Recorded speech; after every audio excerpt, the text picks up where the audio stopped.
Ini dia jawaban Samsung untuk Infinix, Tecno, dan juga itel. Samsung Galaxy M15 5G. Assalamualaikum warahmatullahi wabarakatuh, barengan sama Nobo di sini. Dan ya, di saat Xiaomi memutuskan untuk mulai menaikkan levelnya, itel, Tecno, dan juga Infinix ini jadi melesat sendiri dengan sales yang bagus, harganya cakep, spesifikasi tinggi. Tapi kalau lo pengen punya experience secara software yang bagus dengan spesifikasi yang mirip-mirip seperti mereka, Samsung Galaxy M15 5G itu adalah jawabannya. Positioning Samsung Galaxy M15 5G memang seperti itu gitu ya. Spesifikasinya lumayan, tapi dengan harga nggak nyampe 2,5 juta. Bahkan di saat gue bikin video ini, dia bermain di sekitaran harga 2,2, 2,3. Emang spesifikasinya gimana sih, Vic? Kok bisa lo bilang harga 2,5 juta kurang 1000 tapi menarik? Yang pertama, secara chipsetnya dia menggunakan Dimensity 6100 Plus, berpadu dengan RAM LPDDR4X 6GB, storage 128GB yang bisa di-up dengan external memory up to 1TB. Udah hadir dengan layar Super AMOLED 6,5 inci 90Hz FHD, tapi udah punya tingkat kecerahan up to 800 nits, baterainya 6000 mAh, charging speednya 25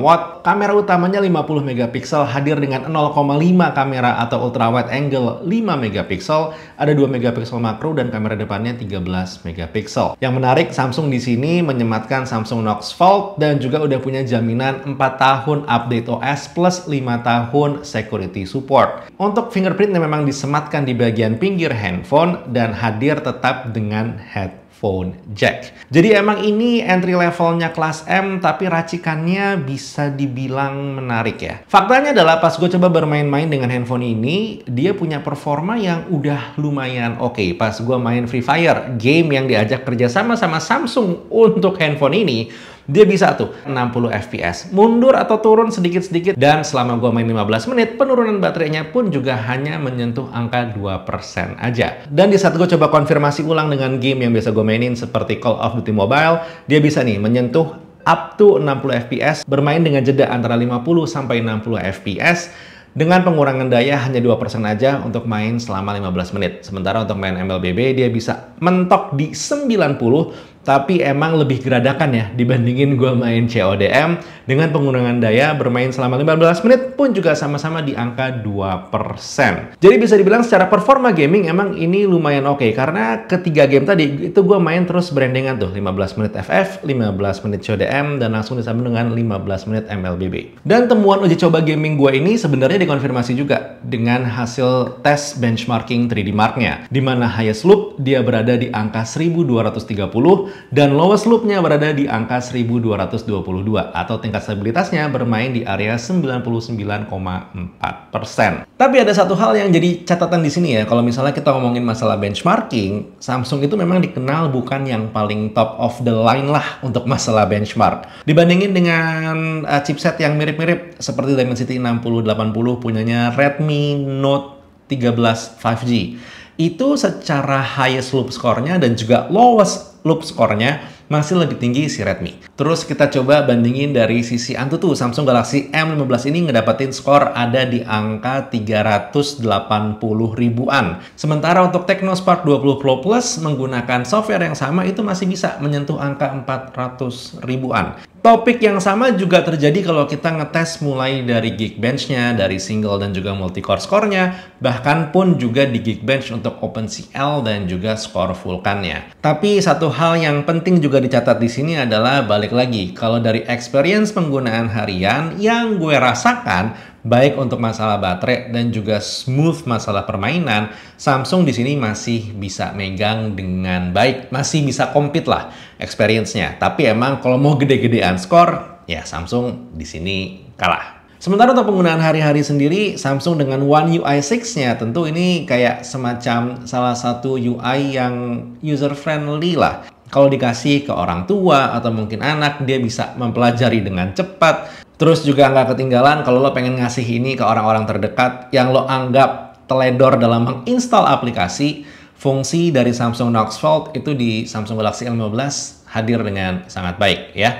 Kalau lo buka bagian setting, terus ke bagian security, lo bisa ngecek di sana ada yang namanya auto blocker. Jadi handphone ini tidak akan bisa diinstal dari sumber-sumber yang tidak resmi. Nah, dari sisi baterai, Samsung Galaxy M15 ini emang besar ya dengan 6000 mAh, tapi emang untuk ngecharge-nya dia masih mentok di 25 watt. Hasil uji coba gue, untuk ngecharge dari 22% ke 100% itu memang memerlukan waktu lebih dari 1 jam. Tapi ini datang dengan daya tahan baterai yang udah awet. Tadi gue sempat bilang ya, main game 15 menit, mau FF, CODM, ataupun juga MLBB, itu berkurangnya hanya 2%. Dan gak ketinggalan, untuk YouTubean 1 jam full brightness 100%, itu ternyata gue hanya mengalami pengurangan daya sebanyak 7% aja. Percaya nggak percaya, ini adalah angka yang sangat sulit dipenuhi karena rata-rata biasanya gue mengalami pengurangan daya antara 10-15%. Tapi tentu tidak ada handphone yang sempurna dengan harga yang bisa dibilang terjangkau, spesifikasi yang tinggi. Apa sih kompromi yang dilakukan oleh Samsung? Oke.